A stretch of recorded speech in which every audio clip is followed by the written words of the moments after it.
All right, guys, welcome back. Man, this has been a super exciting week. We had 200 people here in St. Louis come to see Jesus Revolution. I had a couple theaters here, and it was like the coolest thing having lots and lots of people come.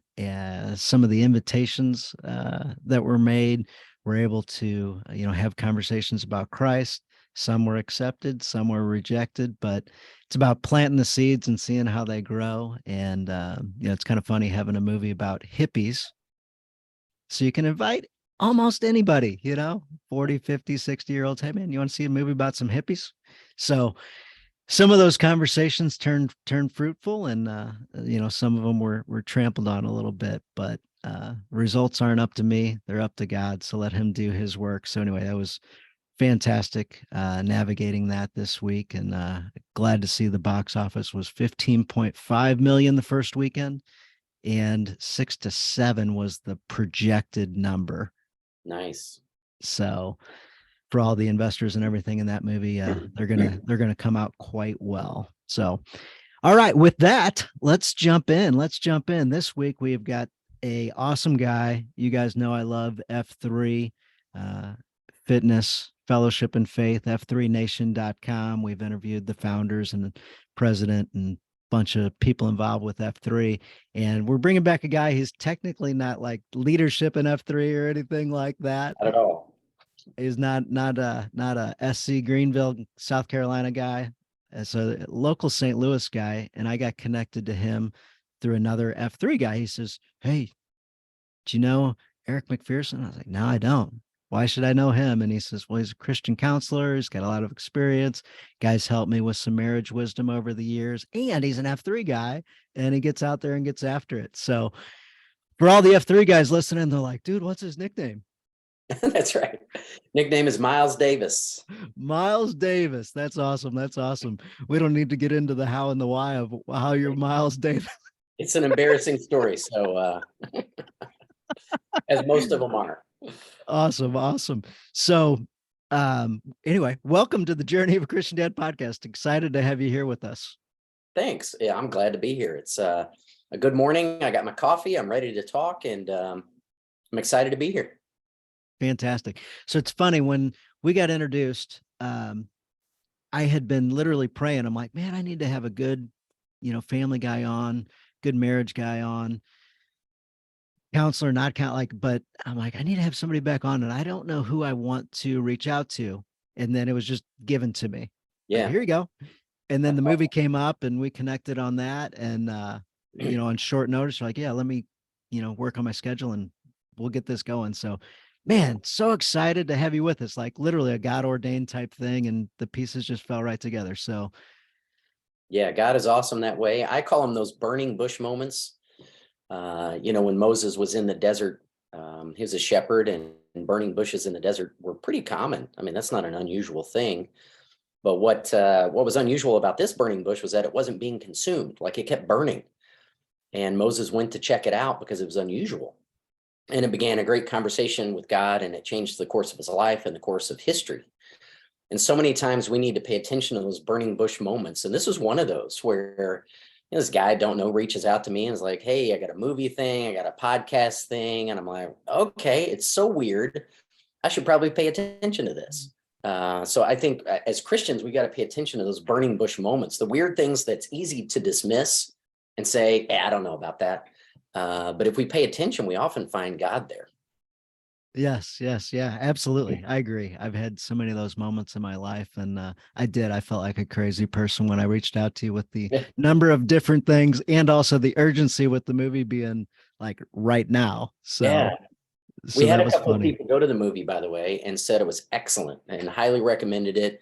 I can't wait to go see it. I've heard so many good things about it. I actually heard, do you mind talking about this for a little bit? No, go. So I heard, I don't watch Jimmy Fallon, but I heard a clip on Twitter with Kelsey Grammer explaining why he got involved in the movie. Did you see that clip? I've seen a few of Kelsey's clips, and on one he was on Today Show or something, and it was only a 2-minute clip because he was crying. He Oh, couldn't he couldn't answer the questions because he kept shutting down and losing his, emotionally, like just overcome with yeah. emotion. So he was explaining to Jimmy how he got involved in this project. He said he was up one night meditating and praying, just really at a kind of a crossroads in his life. He wanted to do something meaningful. So he was praying to God, I want to do something meaningful with my next project, something that would impact people. And he said the next day the script landed on his door.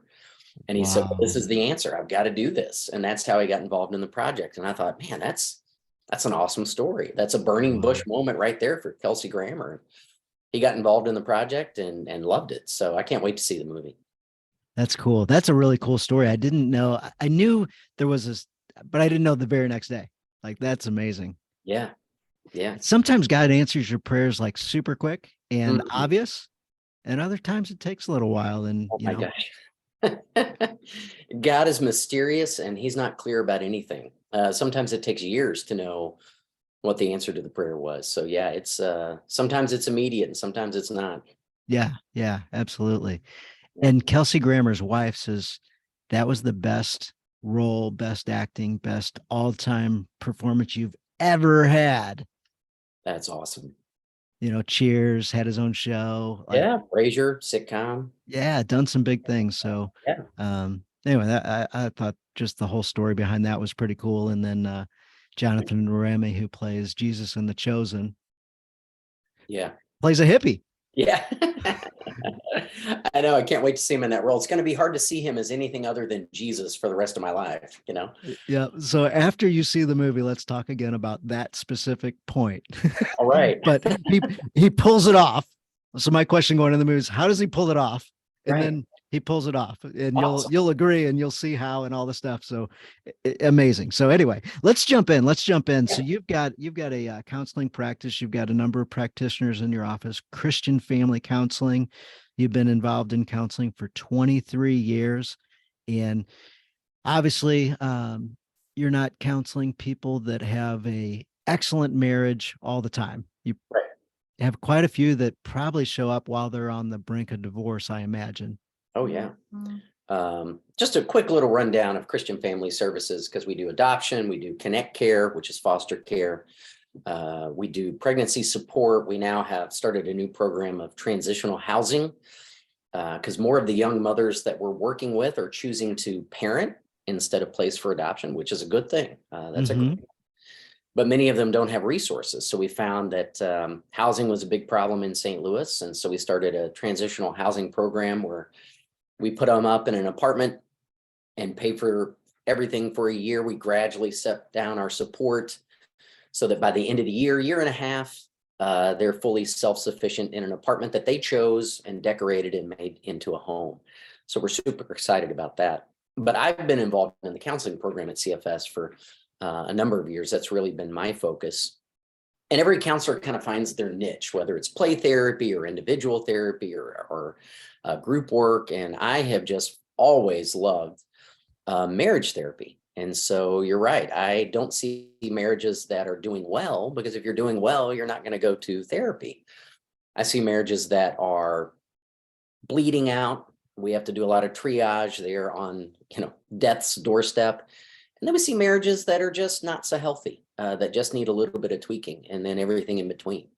But I love marriages. And I tell you why I love marriage personally is that I've been through a divorce myself. A long time ago as a young man, I was a youth minister for a church, and my marriage ended. And I had to scramble for a new career and a new life and figure out what went wrong. And so I've been married now for 25 years, have 3 kids, and really enjoying my marriage. It's going really well. And I can tell you the difference between the two, and the mistakes I made and the mistakes to avoid. And also I've been trained in Gottman therapy. So John Gottman's a researcher out of the Northwest that spent 40 years studying marriages through he would put couples in a love lab, he called it, an apartment, and he would videotape them. And then he just studied the videotapes and had the couples study the videotapes and kind of broke it down and wrote a book about it called The 7 Principles for Making Marriage Work. And I highly recommend this book. There's a lot of good marriage books out there. This one is perfect. I did marriage therapy for about 10 years before I ran into Gottman. And when I looked at his research, I went, that's it. That explains everything that I had questions about. in marriage therapy. And so that program, that plan is really helpful to couples who are struggling, because what they do, if you don't mind me blabbering on here.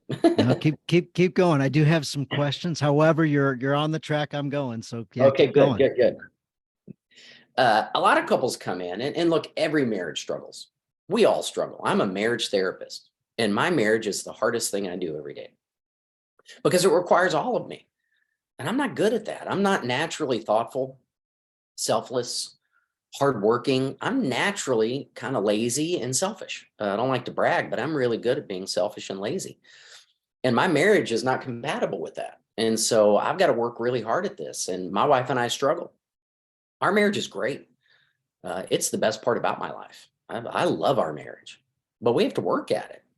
And so when couples are in conflict, they come in and they make a meaning of the conflict. They say in their head, oh, we're not a good match. We should be with other people. This is just not going to work. And that's not always true. Gottman says in the research that every couple on the planet has at least 10 areas of incompatibility, at least 10. So we think there's going to be a person out there that's our soulmate that only has 2 areas of incompatibility. That's not true. You're going to switch partners, you switch the 10, but it's going to be at least 10. And when I heard that, I went, oh my gosh, me and my wife have, I think, 20.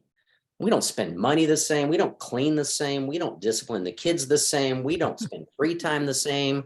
We don't do anything that's, Keep going on the list. Keep going on the list. I like Ricky Bobby and she likes documentaries. Like we don't have a lot of the same stuff. But what we do well is conflict, and what we do well is our worldview. But she's a cook, stay-at-home person, and I'm a get out, spend money kind of person. And we're never going to be the same on that. And it's okay. You learn to work out those differences. Gottman says it's like having a bad back or allergies. You don't get rid of it, you just manage it. I grew up in Arkansas, never had allergies until I moved to St. Louis. Well, I'm not going to change St. Louis. I'm going to take allergy meds. Mm-hmm. And learning to manage those differences in your marriage is key. And a lot of couples make a meaning of it that, oh, we're not compatible. Well, yeah, nobody's compatible. I mean, everybody's difficult to be married to. Just no offense to believers out there anywhere, but if you were married to Jesus, that'd be difficult. That guy'd be annoying. People would be coming by at all hours, wanting to be healed, wanting to hear another sermon. He'd be out all the time talking on the Sermon on the Mount. When you came home, you'd be like, hey, great. Do you mind vacuuming? Do you know your own kid's sick? I mean, that guy would be annoying to be married to, and he's perfect. So who do we think we are? We're going to be difficult to be married to. And so helping couples navigate that and reframe it and understand the true meaning of marriage is one of my great joys in life. And most couples do pretty well. It's not a guarantee. Some couples divorce, but not everybody makes it. But a lot of couples find that they can be successful with some tools, a skill set. Because what we do when couples get married is we give them a toaster and we say good luck. And all of us struggle because I don't know about you, but I didn't take a marriage class in college. I just jumped in with both feet and screwed it up. And then when I learned the skills, oh, when this happens, I can do this. I became more successful at being married. Yeah. When I did get married, we did some counseling beforehand, premarital counseling, and they gave us all these good things to think about and talk about, and talked about our beliefs. And a number of times we talked about afterwards, we're like, that's not important. Right. Right. We're good. That's Right. fine. They said this is something that we should really pay attention to. That ain't an issue. Right. Right. Oh my goodness. Looking back, we've gone, there was a lot of things we talked about in the premarital counseling that really was a big deal. Right. That we at that time just weren't ready to tackle. But later on in the marriage, just the worldview that you brought up, like we had not necessarily 100% the same worldview. We're different in some ways, not majorly, but different in some ways. And it took years to finally come to a conclusion of where we stood. But it was addressed in premarital counseling, and we weren't ready to tackle it at that time. I do some premarital counseling. I'll be honest with you, I hate it because it's pretty useless. Because the couple is going to get married no matter what, and I'm not going to tell them not to get married. And I tell them, let's do a couple of sessions to make everybody feel good. I said, but come talk to me the first year of your marriage, because then we'll know what we're dealing with, and we'll build in some healthy habits. Because I tell them, you have no idea the stupid fights you're about to have at 2 a.m. You can't even predict what you're going to fight about.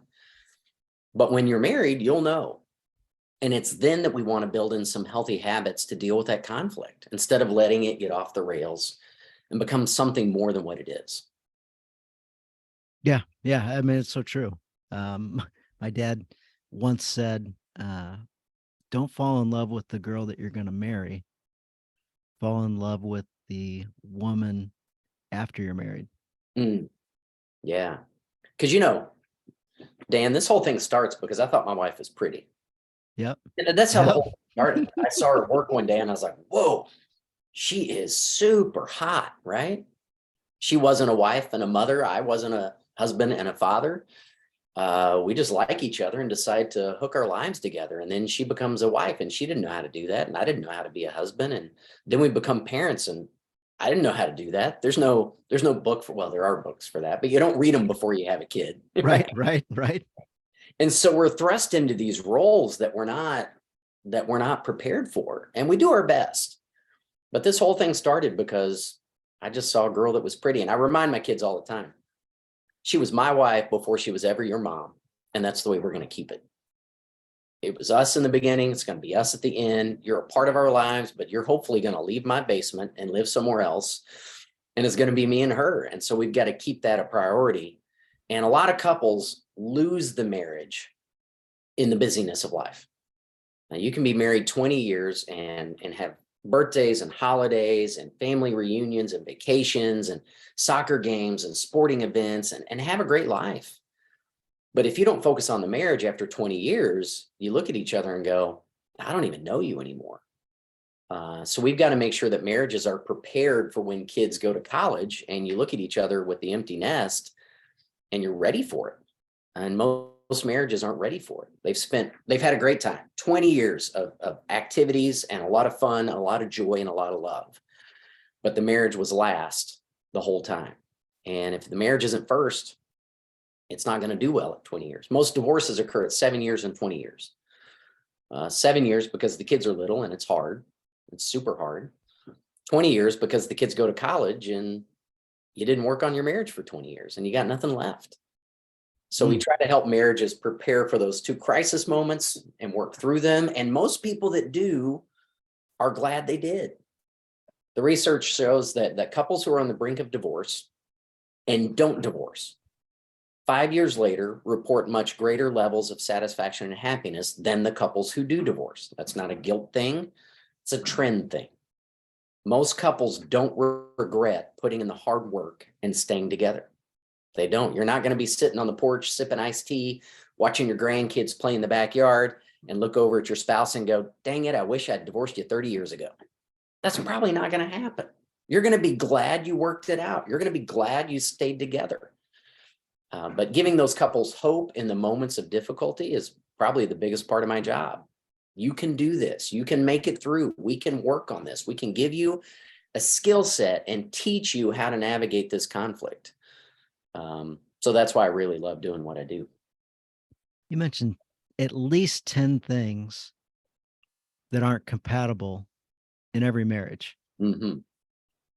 I hadn't heard that anywhere before. And I've read Gottman's stuff. Yeah. At least 10. Yeah. I mean, it may be more. And I think with my wife, we probably have 20 areas. Just, we're not going to agree. We're not going to see eye to eye. You give my wife $20 in a month, she still has that $20. You give me $20 tomorrow, it's gone. I've spent it on coffee, pains, I don't know, it's something. And we're just never gonna view money that I view money as experience, and she views money as security, and we're never gonna change our views on that. We have to learn how to work together. Without me, she'd never go on vacation or have fun. Without her, I'd be bankrupt. So together we make a pretty good team, but we have to manage that area of incompatibility instead of most couples just fight about it and think the other person's wrong. So I'm hearing two things there. I'm hearing finger pointing, Mm, blaming others, and not looking at herself. And I'm also hearing control. mhm. Are those two of the big things that you see? Yeah, so let's go over good. That's a great point. I could talk for the next 3 hours about what you just said. Let's go over a couple of Gottman definitions. I love his definition of trust. He says that trust is believing your partner will act in your best interest. Not perfectly, just mostly. Think of trust as the fish tank, and all the good stuff goes inside the fish tank. So the water, the bubbles, the fish, the rocks, the castle, the reefs, all the cool stuff. If you don't have a tank, you don't have anything.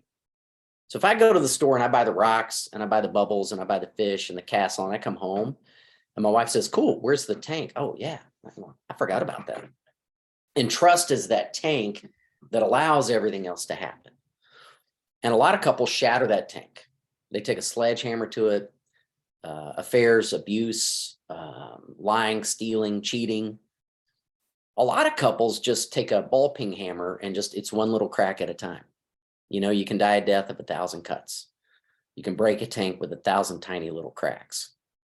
And so the stuff leaks out more slowly instead of all at once. And we have to help them repair the trust. We have to build that back. It's a big empty bucket and it's one drop at a time, building that back.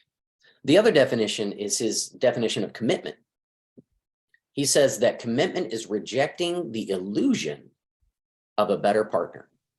Gosh, I love that. Because what That happens too. in our incompatibility, in our frustrations, in our conflict, we start looking around. We don't tell our spouse we're doing this, but you go to church and the VFW hall and the ball game and the concert, and you look around at the crowd and go, maybe I should have married somebody else. Maybe somebody would be a better match because this seems too hard. This is too difficult. We shouldn't fight this much. And then we start looking around. And commitment is rejecting that illusion. Because if you find a different partner, you're just finding a different set of 10 areas of incompatibility.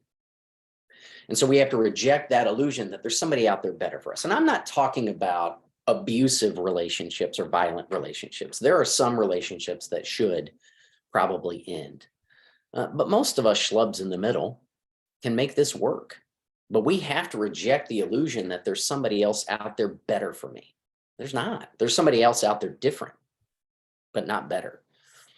So what that leads to in our conflict, you talked about like finger pointing and blaming. What that leads to is what Gottman calls contempt. Man, and that's what erodes marriages. And Gottman would say, when I believe that I'm right and my partner is wrong, that's contempt. And I would say, but Dr. Gottman, I really am right about how to load the dishwasher. There is a way to load the dishwasher for maximum efficiency. He would say that's contempt. But I'm really right. Yeah, contempt. Now, if I believe I'm right, which of course I do, by the way, Dan, who thinks they live life wrong? Nobody. We all think we do it right for us.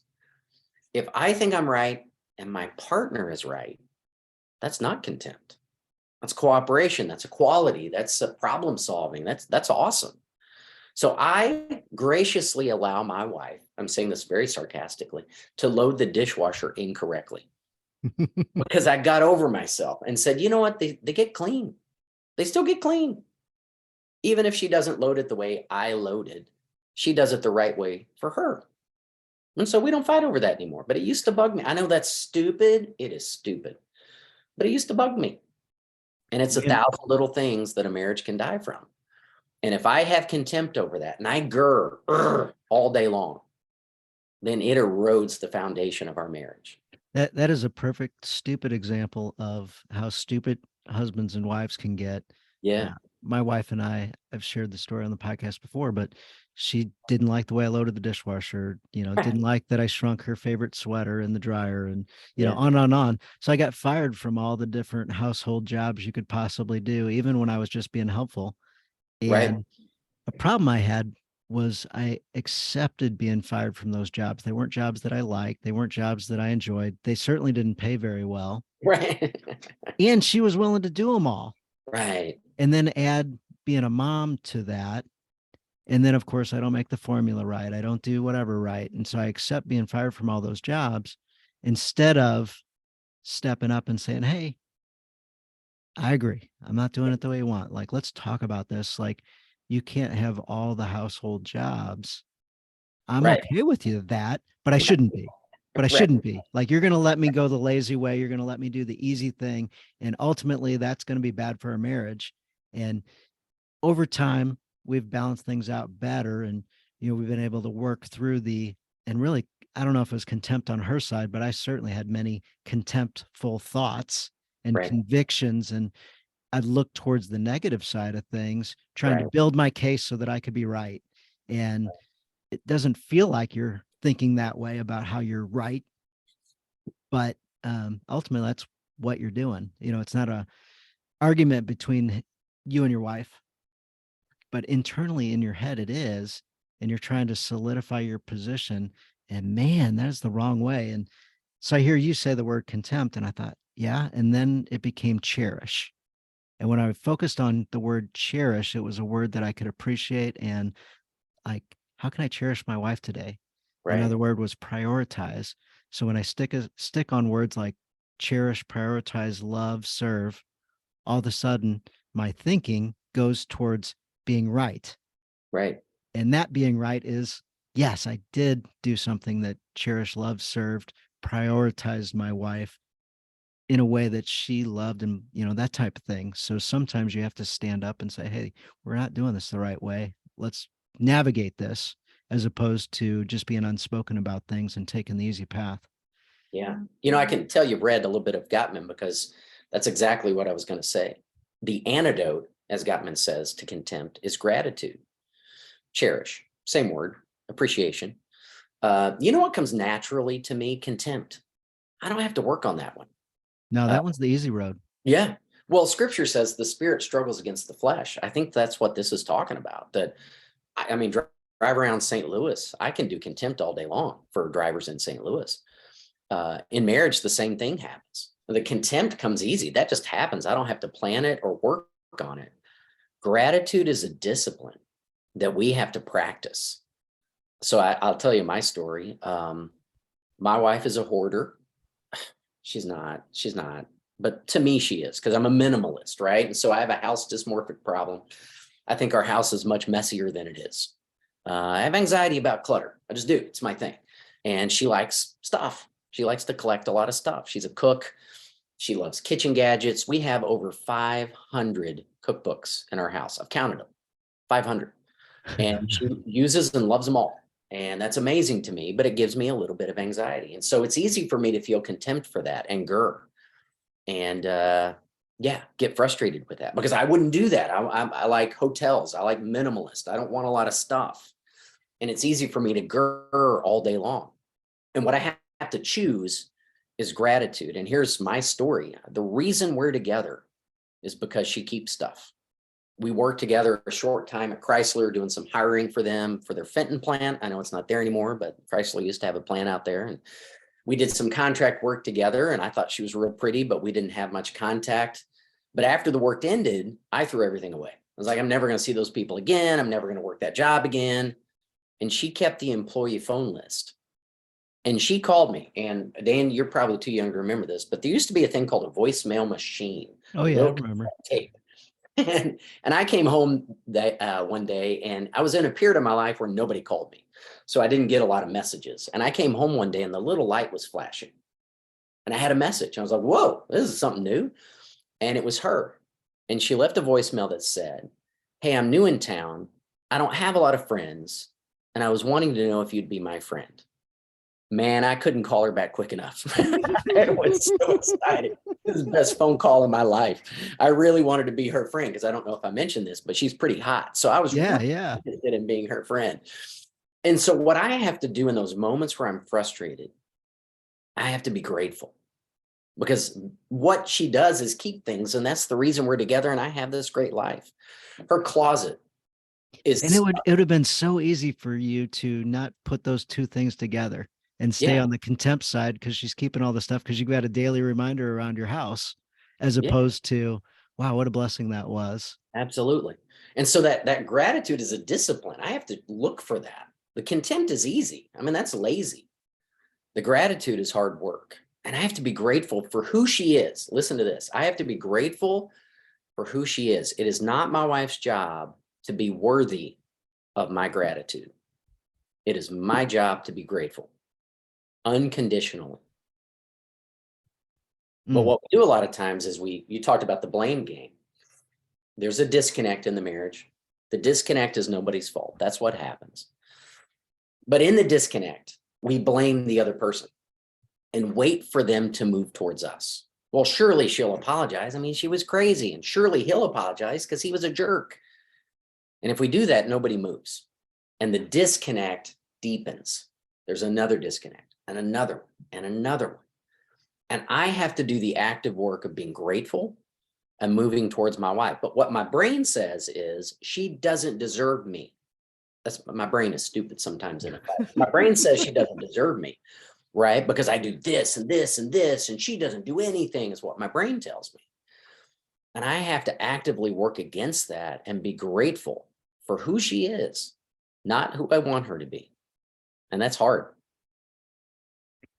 I didn't hear you say this, but it made me think about marriage and 50-50 and you do 50, I do 50 and all that type concept and balance and hogwash. And I think about more like the 80-20. If I'm doing 80% of the work, or in my perception, I'm probably actually doing 50. Right. And if I think she's doing 20, she's probably actually doing 50. Right. So we've got to strive to be on the 80 to 100 side of things and let go of the expectation that our wife needs to do our every bidding or fulfill our desires or make us Right. a happy person or complete us. Right. Right. Tom Cruise, you complete me. Horrible. Yeah. Great line, horrible thought process, right? I always tell couples, if you think your marriage is unfair, you just might be doing it right. Because my job is to give 100%. That's my job. It's 100. And I want my wife to give 100%. But I can't worry about her percent. I just worry about working hard. That's all I can do. And if I look at what she's doing, it's going to lead to some of my contempt. Because I'm focused on her. Let's talk about this next principle. I don't want to avoid some of your questions. Did you No, did no, you no. Go, have go, a go, go. I kind of letting you direct the ship, man. all You're the right? expert. You got all the Um, years, way more than I have. but So I'm not the expert. I've just failed more than others, right? I'm a better failure and I've learned from it. So if yeah. that counts as an expert, then that's me. Um, there's also a principle that Jesus talked about that is brilliant. And we so undersell this next concept. Jesus said, you've got, you're looking for the speck in your neighbor's eye when you got a plank or a log sticking out of your own eye. Goodness, he nailed it. That's what we struggle with. We look for the speck in our wife's eye when we've got a plank sticking out of our own eye. And I am never wrong if I deal with my log, ever. I'm never wrong about that. I am always wrong if I deal with your speck, even if I'm right. Even if I'm 100% right about your speck, it doesn't work because people don't accept it, right? If I rightfully, truthfully, 100% point out my wife's flaws, do you think she's going to enjoy that?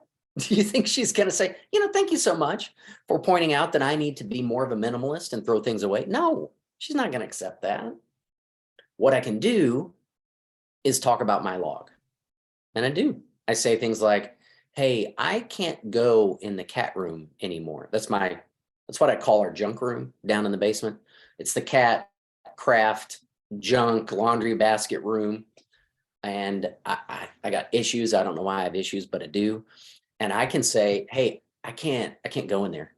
I can't go down there and deal with anything because it gives me too much anxiety. I'm allowed to say that. I'm not blaming her. I'm not telling her to do anything about it. I've accepted that this is just the junk room of our house, but it gives me anxiety. I look around and it just starts to make my chest tighten. I don't know why. I got issues and I can talk about my log all day long. I can never talk about her speck. because it doesn't work. That whole blaming process that you talked about. We often talk to our spouses if, well, you would just get on board and do things the right way, I'd be happy. No, that won't work because they won't accept it. And that really doesn't make you happy because that's that control aspect that you talked about. If I worry about my log, if I talk about my feelings, I'm never wrong. I can talk about it all day long. I'm just not telling anybody what to do about it. And I'm not blaming anybody. It's just my thing. I can always deal with my log. I can never deal with anybody else's spec. And boy, couples, they struggle with this. They sit on my couch and they say, well, I feel like you're a jerk. And I go, nope, nope, nope, nope, nope. That's not, you can't do that. Him being a jerk is not a feeling you can have. He might be a jerk. I'm not even disagreeing with that. But you can't feel like he's a jerk. That's a perspective. We're always wrong about our perspectives. We're never wrong about our feelings. So if she says, well, I'm hurt. Good. There we go.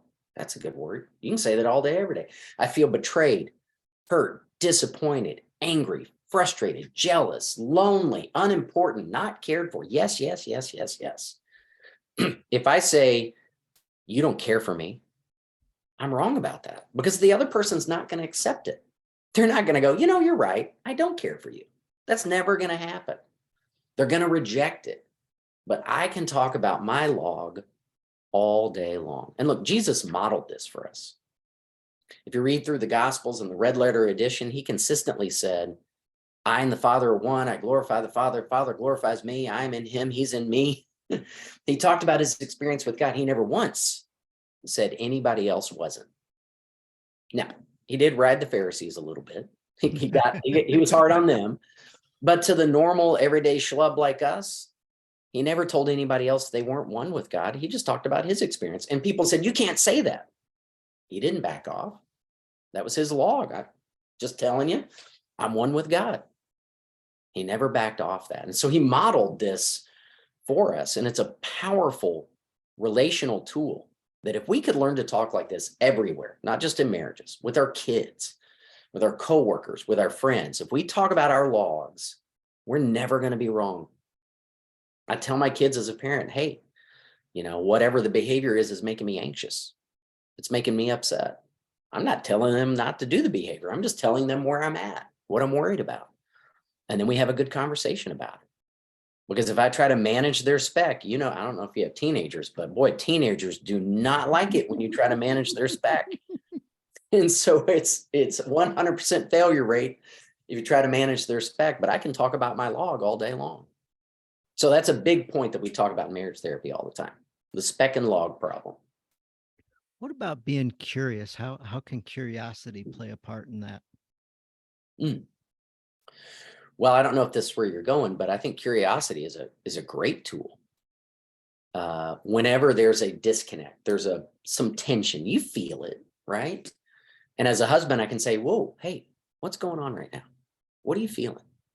Well, I just feel like you don't do anything around the house to help me. Whoa, whoa, whoa, whoa. That's a perspective. I do a lot around the house, but you're feeling something. What are you feeling? And me not doing anything is not a feeling you can have, but I'm wondering what you're feeling. Well, I just feel overwhelmed right now. Cool. Let's talk about that. So I'll tell you a real story, a real fight I had with my wife. Again, she's a cook. She's amazing. My kids are so lucky. I'm lucky. I tell my kids all the time, you're never going to experience this ever again for the rest of your life. She makes magic happen out of nothing. She really is a great cook. We enjoy all kinds of foods from all over the world. One day she said to me, well, you're a male chauvinist. You think women should be barefoot, pregnant, in the kitchen, doing all the cooking.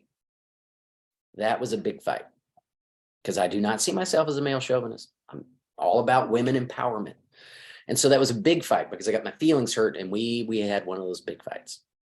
The next week she said, hey, I am overwhelmed with all the cooking, shopping, planning, executing.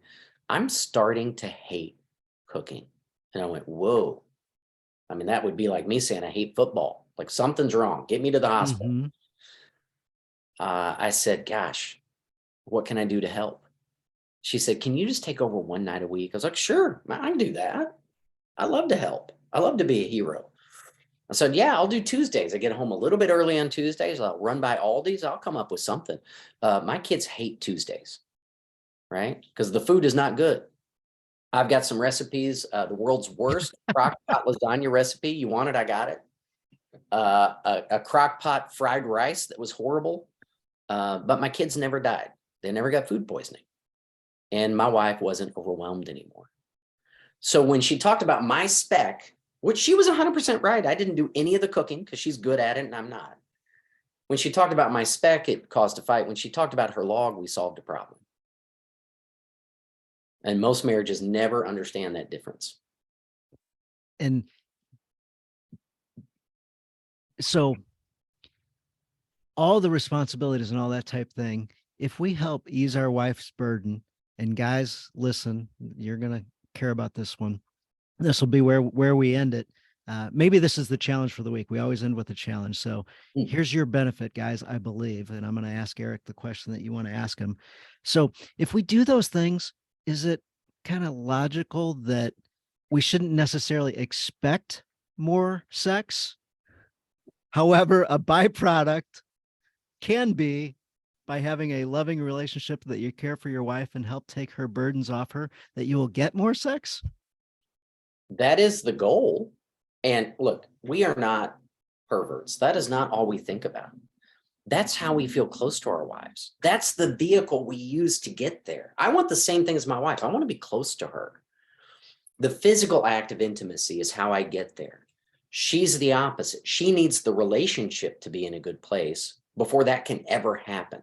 So the more I do to help her, the more she feels in a good place. So I'm pretty honest about it. I do everything around the house that I do so that I can get what I need. That's why I do stuff that I don't. That's why I paint things and put up shelves, and I don't care about that stuff. She cares about it. So here's another important principle. We can kind of close with this. Gottman calls it the yield to win principle, based on the exceptional work of Dr. John Nash, who the movie Beautiful Mind was written about. He did some research on game theory, and Gottman borrowed from that. And basically what it means for marriages is I have 5 things that I want, and my wife has 5 things, for simple terms, right? So just part of the metaphor here. I have 5 things I care about, and she has 5 things she cares about, and they don't match. If I fight for my 5, I'll get 2. If I fight for my wife to win her 5, I get 4 of my own. I'm an inherently selfish and lazy person. You mean I get more out of this? Yes, sign me up for that. If I help my wife win her 5, I get more of what I want out of it. But that's not natural. It's like the paradoxes of Jesus, where he said, if you save your life, you lose it. If you lose it, you save it. And we go, yeah, what? What does that mean? Sounds good. Don't know what that means. This is what he's talking about. If you try to win the fight with your wife, you're going to lose the fight with your wife. If you try to lose it, you're going to win more than you could ever hope for. If I fight for her to win her 5 things, I'm going to get more of my own things out of it. So it's a mutual interesting event that we can create by helping her win her 5 things. Now, scripture talks about this in Ephesians 5. Guys love the verse, wives, submit to your husbands. It doesn't stop there. And there's more to it than that. Because right before that, it says, love your wives as Christ loved the church. In other words, he was willing to lay down his life for the church. If we're willing to do that, what I've noticed is that women respond to submission with submission. We respond as men to submission by taking it. So if we submit first, they love to submit back because it's mutual. But if they submit first, that's about where that stops. And so I think, guys, as leaders in our home, we are not the man of the house. I'm the servant of the house. My job is to outwork everybody, my kids and my wife. And then my wife naturally responds to that with submission. And if it feels ever imbalanced, if I ever feel overwhelmed, I can talk about that. I don't tell her what she's doing. I can say, hey, I feel like I'm doing everything. That's not true, but I'm not wrong about that feeling. And so it's that submission part that helps us get what we want. Women naturally respond to submission with submission. they accept and receive influence from, gosh, everybody, strangers in the grocery store. I once found my wife talking to somebody in the grocery store, and I said, "Who was that?" And she goes, "I don't know. We just started talking about breast milk." I went, "Okay, I'm never going to meet you in the grocery store, Dan, as a stranger, and we're going to start talking about our prostates." That is never going to happen. I don't give and receive that influence as easily as my wife. And so when we submit, they are geared for that influence, and they submit back. And then we have a really healthy marriage. The 1950s marriage was women submit no matter what. And they might have done that, but they were bitter and resentful about it. I don't want my wife to be bitter and resentful. So I submit first, and then she gladly submits back. That's awesome. Well, what a great way to close out the show. Guys, focus on helping your wife get her 5 things. Help her with some of the household burdens and chores, things that you don't normally do, and grow in love with your wife, cherish her, and be grateful even for the things that are like the cat room in Eric's house that buck you. So the Yeah. traits that create that are the reason why they're married. And that's a beautiful way to remind yourself, it's okay. It's okay. Well, thank you so much for being on. Look forward to having you on again sometime. Look forward to Awesome. I'd love to. getting in a beat down with you sometime as well. Yeah, I'd love to. Let me know. All right. Sounds great. Thank All you, right. Eric. Thanks, Dan, for all you do. I appreciate it. Absolutely. Talk soon. Thank you. Take care. Bye-bye.